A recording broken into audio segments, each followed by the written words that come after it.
of us need to be moving into I, which is an investor, where we actually have our money invested in real estate that generates rents, or if it's a fix and flip, generates profits, okay?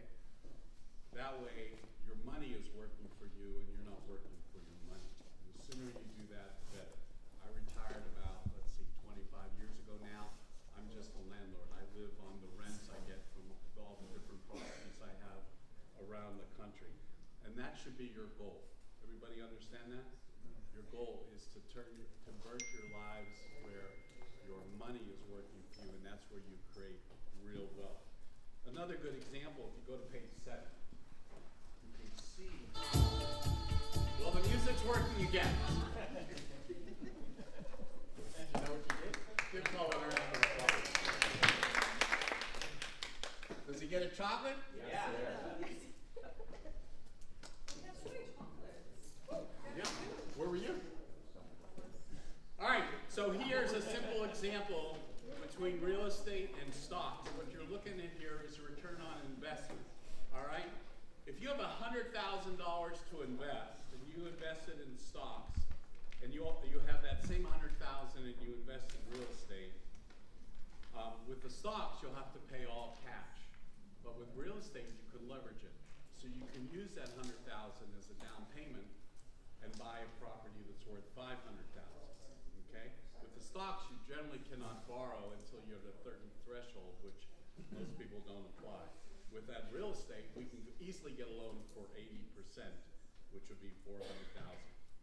So let's assume our investment, our stocks go up 10%, and our real estate goes up to 10%.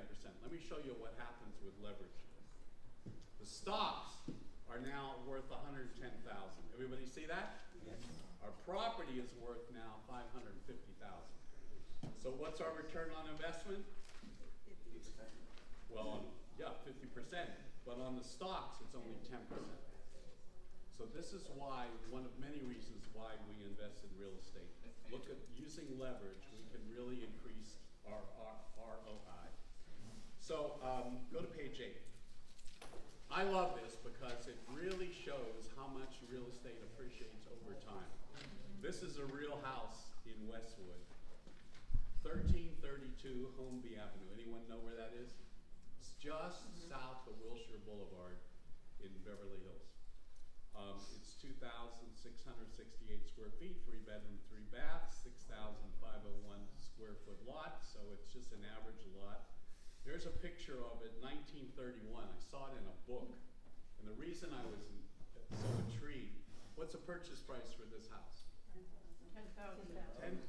And if you look closely at the ad, it says you don't even need to pay you can get it on terms. Thank God, get it on terms.